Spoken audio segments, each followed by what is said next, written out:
Assalomu alaykum. Men detoks Shahlo Rahimjonova. Charchadingizmi? Og'irlik hissi, charchoq hissi sizda kuchlimi? Unda sizga tanangiz uchun tozalanish kerak. Kichikgina tozalanish. Bu esa detoks. Detoks o'zi nima?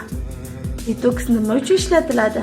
Detoks bu tanani tozalash va energiya hosil qilish degani. Sizga oddiygina kichik tavsiyalar aytib o'taman. Bu sizga eng oddiy detokslar hisoblanadi. Birinchisi, bu ertalabki 1 stakan suv ichish. Bu tanani uyg'otish detoksi. Ikkinchisi, kechqurungi 7-8 soat uyqu. Bu esa tanani tiklash detoksi.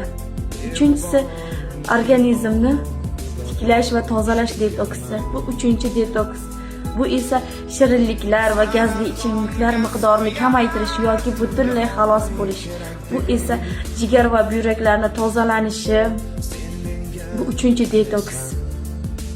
Sog'lom bo'lishni, sog'lom hayot kechirishni istaysizmi?